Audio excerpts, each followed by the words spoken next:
오늘 마태복음 13장에 있는 말씀 여러분들과 함께 나누겠습니다. 13장 말씀에는 8개의 비유가 등장합니다. 이 비유의 공통된 주제는 하나님 나라입니다. 예수님이 선포하신 복음의 주제도 하나님 나라입니다. 복음서에서는요, 113번 하나님 나라가 등장합니다. 그중 72번을요, 예수님이 직접 사용하셨습니다. 여러분, 하나님 나라에 대한 이중적 의미를 여러분들이 조금 보셔야 됩니다. 하나님의 나라에 대한 마음이 활짝 열려 있는, 하나님 나라에 대한 믿음을 통하여서 그 통치를 받고자 원하는 자들에게는요, 하나님 나라의 진리가 활짝 열려 있지만, 미련한 자들, 믿음으로 반응하지 아니하는 자들, 하나님의 말씀을 저버리는 자들에게는요, 하나님 나라의 진리가 가려져 있다라고 말합니다. 즉, 그 비밀을 완전히 포기하도록 만든다라는 의미가 있지요. 마태복음 4분의 1 정도는요, 비유로 말씀하십니다. 즉, 비유는요, 하나님 나라를 설명하기 위한 독창적 방법입니다. 하나님의 호칭을 함부로 사용하는 것을 꺼려했던 유대인 독자들을 위해서 마태는요, 하나님 나라를 하늘나라라고 표현하고 있습니다.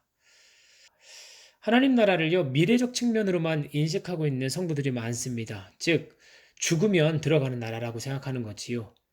이분들이 가지고 있는 오류는요, 하늘나라, 하나님 나라를요, 장소, 지리적인 그런 개념으로 생각하는 것입니다. 하늘이라고 하니까 물리적 하늘을 생각하는 것이에요.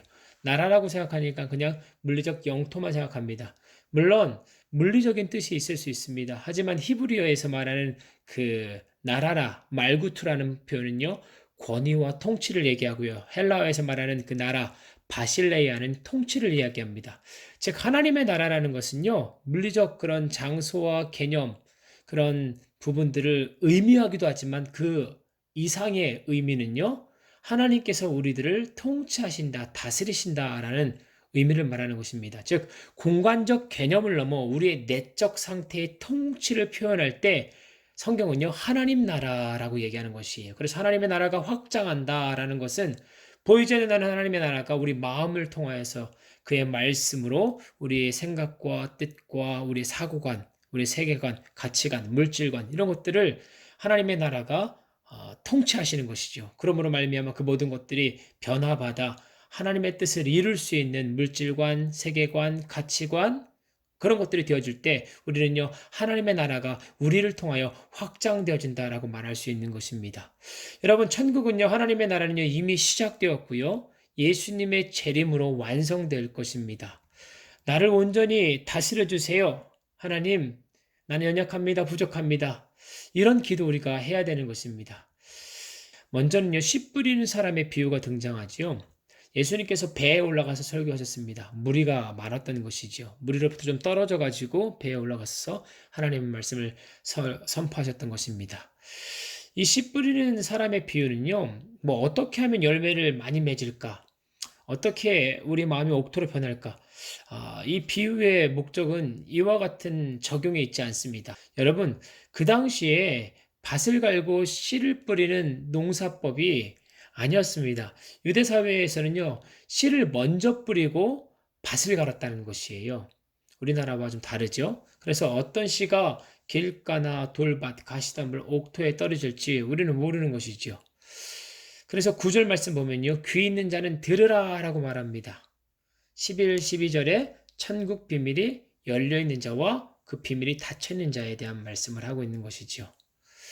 여러분 14절에 이 부분에 대해서요. 이사의 예언이 성취되었다고 얘기하는 것입니다. 그러니까 들을 수 있는 자와 듣지 않는 자가 이미도 하나님의 말씀의 성취로 이루어진다라고 얘기하지만 이것은 하나님께서요. 악을 조장하시거나 아니면 들을 수 없는 사람을 이미도 선택하셔가지고 듣지 못하도록 아예 그들을 멸망시키려고 창조하셨다라고 말씀하시는 게 아니에요. 이것을 운명론적으로 받아주시면 안 되는 것입니다. 사람은요 타락하여 가지고 그 타락한 개인의 성품과 자유 의지를 가지고요. 이미도요 하나님의 말씀에 대해서 닫혀 있는 사람들, 하나님께서는 그것을 과거나 현재나 미래를 다 들여다 보실 수 있기 때문에 이와 같이 이사야 선지자를 통하여 예언하고 있는 것이지요.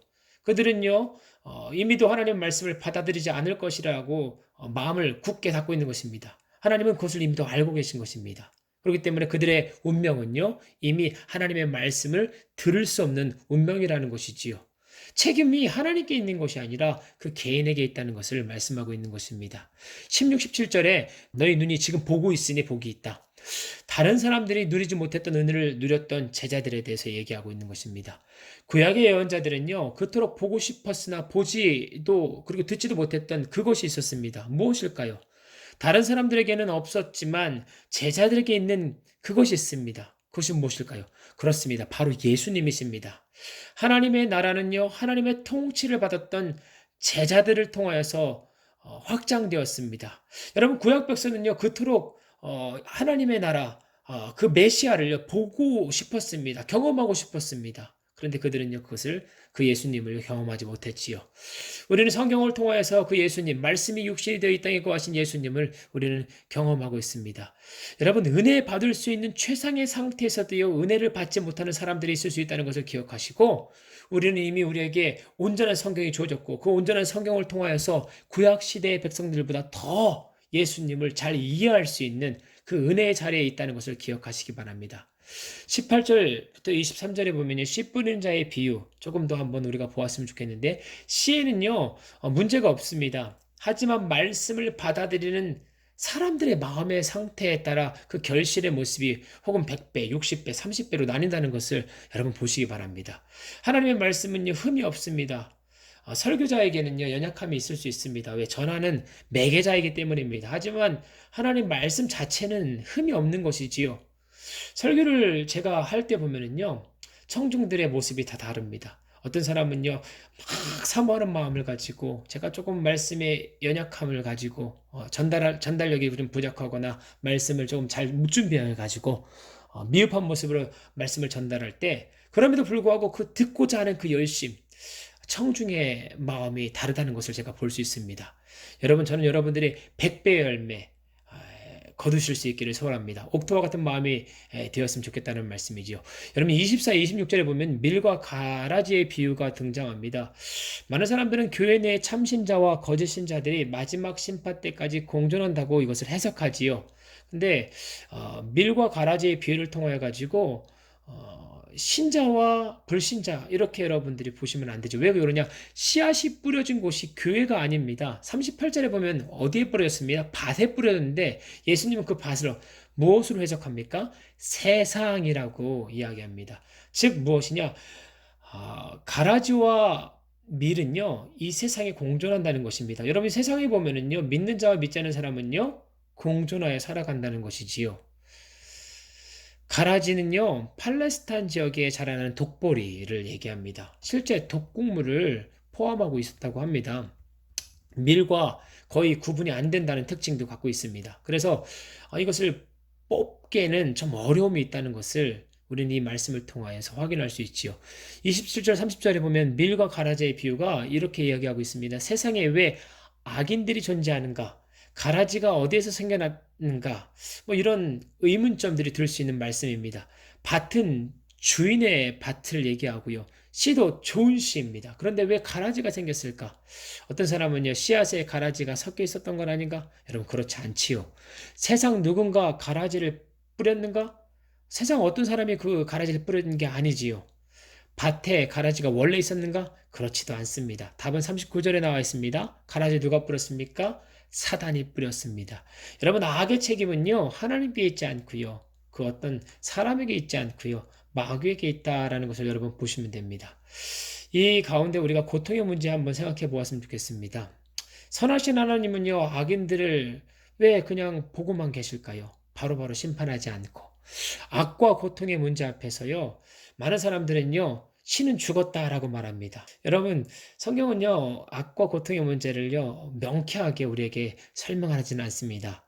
그렇지만요, 우리가 이 말씀을 통하여서요, 하나님은 악의 창시자가 아니라는 것 또한 우리가 깨달아 볼 수 있습니다. 25절 보면요, 잠자는 동안 원수가 와서 밀 가운데 가라지를 뿌리고 갔다.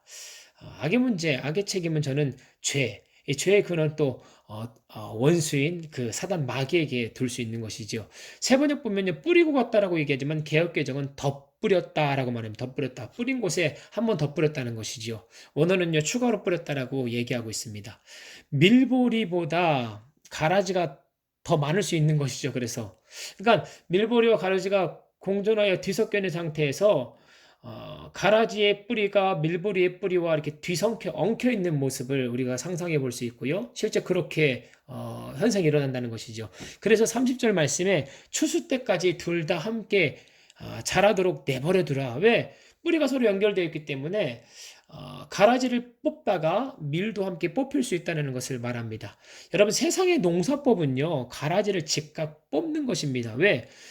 가라지가 있으면 밀이 그 효능과 아니면 그 영향력들이 축소되어지기 때문에 빨리빨리 가라지를 제거해야 되는 것이죠. 근데 반면에 하나님의 관심은요, 밀이 어떻게 보면 조금 더 해를 당할까봐 미래 안전을 더 생각하고 계신 하나님을 볼 수가 있습니다. 세상은 공리론을 얘기하지요. 공리주의, 최대 다수의 최대 행복, 소수의 희생은 있을 수 있다는 것입니다. 하나님은 한 영혼, 한 사람 한 사람에 대한 영혼 귀함의 마음을 가지고 계십니다. 세상의 원리와 가치와 다른 모습을 보이는 것이지요. 그러니까 처음에는 가라지처럼 보이는 사람도요, 나중에는요, 밀과 같은 귀한 일꾼이 될 수 있습니다. 그런 사람이 바울이었고요, 어거스틴과 같은 사람이었습니다.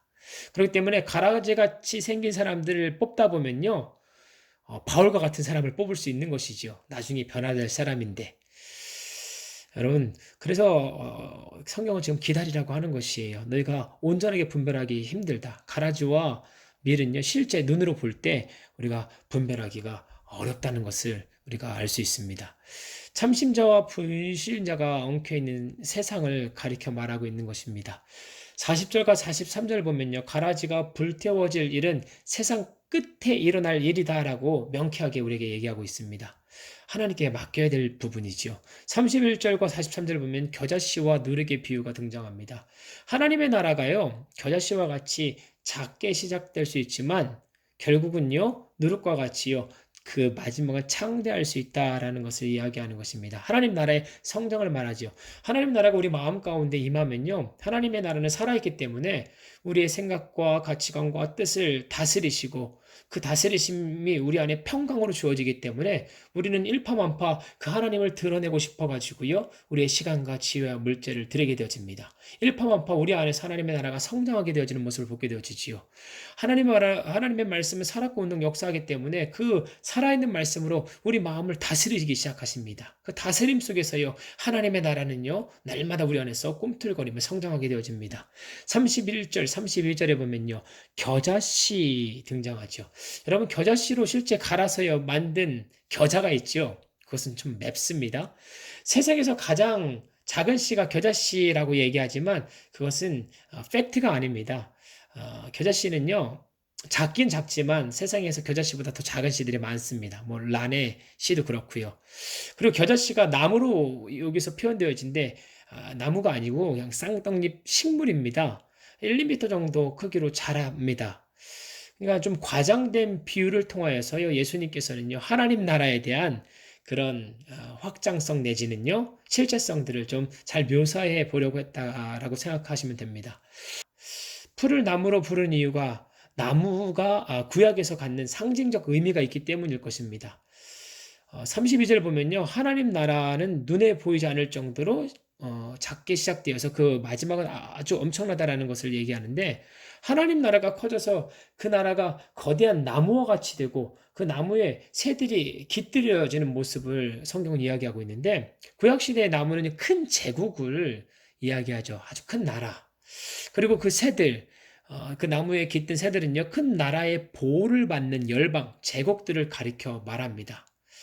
그렇기 때문에 겨자 그 1년생 풀을 나무로 이렇게 비유하여서 이야기하고 있는 건 아닐까. 하나님의 나라가 이렇게 확장되어지게 되어지면요, 저와 여러분들을 통하여서 수많은 믿지 않는 사람들이 하나님 나라의 혜택들을 맛보게 되어집니다. 여러분들의 생각과 마음이 사랑과 희락과 화평과 오래 참음과 자비와 양성과 충성과 온유와 절제, 하나님 나라에 대표할 수 있는 그런 성품을 드러내기 시작되어지면요, 사람들은요, 여러분들을 통하여서 하나님을 보게 되어집니다. 하나님 나라의 혜택을 만끽하게 되어지는 것이지요. 하나님 나라는 여러분들을 통하여 자꾸 성장할 것입니다. 그 시작이 겨자씨와 같이 작고 아주 미약해 보였을지 모르지만 여러분들이 하나님을 바라보면 바라볼수록 그 하나님은 살아계시기 때문에 그 말씀은 살아계시기 때문에 그가 먼저 그 말씀이 먼저 저와 여러분들에게 역사하실 것입니다. 여러분 33절에 누룩의 비유가 있습니다. 이 비유의 요점은요. 역시 보잘것없는 소량의 누룩과 그것이 가져오게 될 결과의 크기를 대조시키는 데 있습니다. 성경은요. 누룩을 악한 영향력을 상징하는 데 사용했지요. 그렇다고 그 자체가 악하다고는 할 수 없습니다. 가루 서말이라고 세번역은 표현하고 있는데 밀가루 3에서 4톤의 가루의 양이죠. 40리터 정도 됩니다. 창세기 18장 6절 이하에 보면요. 아브라함이 손님을 맞이하기 위해 사라에게 준비시켰던 분량과 같습니다. 장정 100명의 분의 빵을 만들 수 있는 양인 것입니다. 실제 가정에서 만들기에는 부담되는 양인 것입니다. 상식에서 좀 벗어나는 과정을 또 통해서요. 소량으로 통해 확장될 하나님 나라를 효과적으로 좀 묘사하고 있다라고 생각하시면 됩니다.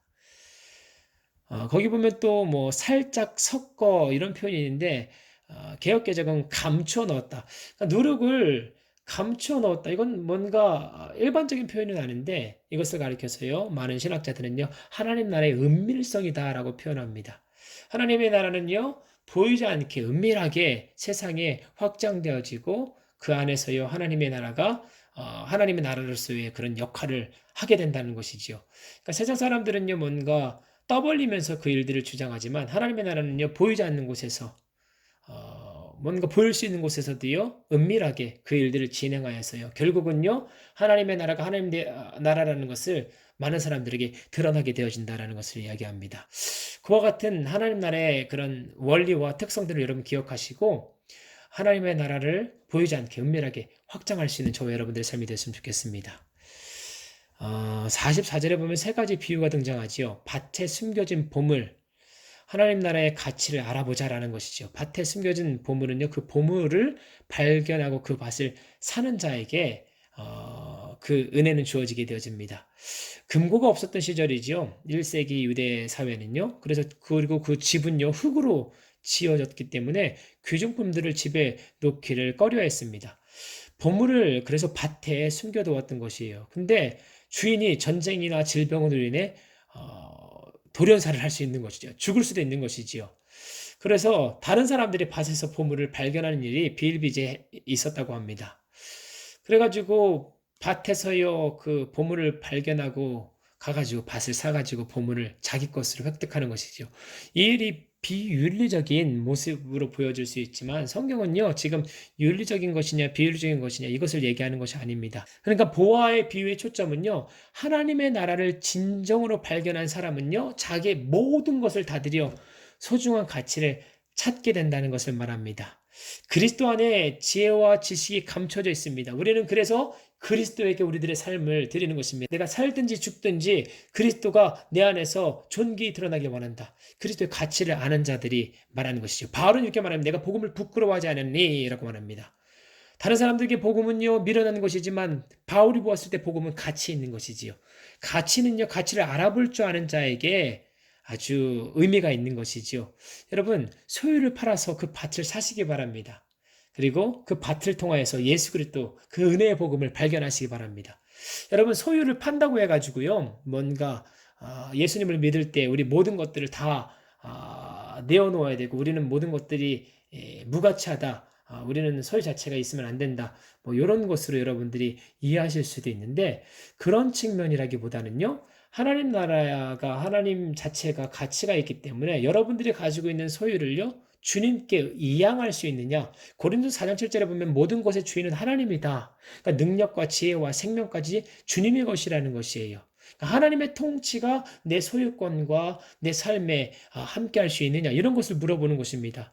우리는 소유할 수 있습니다. 그리고 기독교인들 중에서도요, 그것을 잘 관리하고요, 또한 하나님께 영광 돌릴 수 있는 시간과 지혜와 물질로서요, 우리 안에 간직할 수 있습니다. 하지만 그것을 우리가 하나님의 나라를 통하여서요. 하나님의 나라는 뭐라고 그랬습니까? 통치라고 했습니다. 그 통치의 영역이 여러분들의 집과 땅과 차량과 저축이나 귀중품 가운데도 있어야 된다는 것을 말하는 것입니다. 이것은 물리적인 그리고 물질적인 재산을 얘기하는 것이고 그것뿐만 아니라 뭐 가족이나 친척, 친구 등과 같은 인간관계 그리고 직장, 재능, 어떤 취미나 지식, 사고, 감정, 시간 뭐 이런 것들에 또 하나님의 통치가 있어야 된다는 것을 말이죠. 하나님의 통치가 있기 위해서는 여러분 십자가로 나가셔야 됩니다. 십자가가 무엇입니까? 엘리엘리 라마 사막다니 나의 하나님 어찌하여 나를 버리셨습니까?까지 예수님께서요 고백하시면서요 하나님 앞에 순종하셨던 것. 십자가는 자기 죽음과 자기 부인을 말하는 현장인 것입니다. 45절과 46절에 보면 진주가 나오죠. 진주는요 고대 사회에서 매우 값진 물건이었습니다. 잠언서 3장 15절을 참조해 주시기 바랍니다. 제자가 자신의 모든 소유권을 포기하고 얻게 되는 유일한 보상은요 하나님 나라 그 자체일 뿐입니다 라는 것을 이야기하는 것입니다. 진주만 얻지 않았습니까? 이 비유에서 보면 밭에 심겨진 보화의 비유 보면 밭도 얻고 그 안에 숨겨진 보화도 얻습니다. 하지만 진주 비유에서는요 진주만 얻습니다. 그러니까 하나님 나라 그 자체에 대한 소중함을 이야기하고 있는 것입니다. 여러분 좋은 진주 강조점이 다릅니다. 천국의 절대 가치를 말하고 있는 것입니다. 하나님 나라의 왕으로 모셔드린다는 것이지요. 하나님 나라는 그 절대적인 가치를 아는 자들의 소유인 것입니다. 47절과 48절에 보면 그물 비유가 등장합니다. 가라지 비유의 범위와 비슷해 보입니다. 하지만 가라지는요, 세상을 두 부류로 나눴습니다. 믿는 자와 그렇지 않는 자. 근데 그물 비유는요, 그물 안에 있는 것들을 좋은 것과 나쁜 것으로 분류하고 있을 때 그 그물 안은요 교회를 상징한다고 많은 신학자들이 얘기하고 있습니다. 그러니까 교회 안에도요 의인과 악인이 공존할 수 있다라고 우리는 이 그물 비유를 통하여 깨달을 수 있는 것이지요. 의인이라는 것은요 하나님께서 그들에게 의롭게 여겨주신 그러니까 그 의인은요 법정적인 의미죠. 심판 앞에서 예수 그리스도의 그 공로와 생명을 보시고 하나님께서 법관이 되셔가지고 땅땅땅 예수의 보배로운 대가, 희생, 그 대속의 사건을 말미암아 이 앞에 있는 형제와 자매가 나의 자녀요. 그리고 의인으로 인정한다. 이게 법적 의를 말합니다. 근데 성경은요, 법적 의만 얘기하지 않습니다. 관계적 의도 얘기하지요. 실질적인 그 하나님과의 관계성 속에서요, 그 의로움을 추구하게 되어지는 올바른 그 하나님과의 관계, 바른 관계를 통하여 내 안에 드러나게 된 의, 그런 의를 얘기하게 되어지는 것입니다. 그런 사람들을 가리켜서요, 의인으로 이야기하는 것입니다. 저는 여러분들이 하나님 나라의 그 그물 안에서요, 그 의인으로 발견될 수 있기를 간절히 소원합니다. 교회 안에서도요, 하나님께 의인으로 발견될 수 있기를 간절히 소원합니다. 가라지는 세상의 끝에 알곡과 가라지가 공존합니다. 그물 비유, 세상의 끝에 의인 중에 악인을 가려내는 일이 있을 것입니다. 51절, 52절에 보면은요, 새 것과 낡은 것. 여기서 서기관은요, 유대교의 율법을 가르치는 직업적 선생을 지칭하기보다는요, 예수의 제자를 지칭하는 것이 분명합니다. 예수님은요, 제자들이 이 비유를 통해 깨닫게 된 하나님 나라의 비밀을 자신들만 간직하지 말고 다른 사람들에게 가르치는데 사용하라고 촉구합니다. 그리고 그 제자에게 새 것과 옛 것이 있는데 새 것은요, 예수님의 법, 의를 말하죠. 예수님에 의해 성취된 것을 말하고요. 옛 것은요, 구약의 법, 서기관의 의와 같은, 그러니까 구약에서 예언되어 왔던 그런 법을 얘기합니다. 57절, 58절에 보면요, 사람들이 믿지 않았기 때문에 기적을 축소하신 예수님에 대해서 이야기합니다. 여러분, 오늘도요, 저는 여러분들에게 다양한 관점 속에서요, 오늘 말씀들을 한 가지 한 가지를 나누어 보았습니다. 여러분, 오늘도 여러분들께서 하나님 나라에 속한 주의 백성이라는 것을 기억하시고, 여러분들 안에서요, 그 하나님 나라가 작게 시작될 수도 있습니다. 하지만 그 나중은 반드시 창대케 될 것입니다. 그 이유는 뭐냐? 저와 여러분들이 잘난 것이 아니라 하나님의 나라는 살았고요. 하나님의 나라를 주관하는 그 성령의 역사는요, 오늘도 유효하기 때문에 저와 여러분들을 통하여서 크고 놀라운 일들을 이루실 줄 믿습니다. 믿음으로 순종하며 나아갑시다. 그럴 때 하나님의 나라는 저와 여러분들을 통하여 확장될 것입니다. 내일 만나겠습니다. 감사합니다.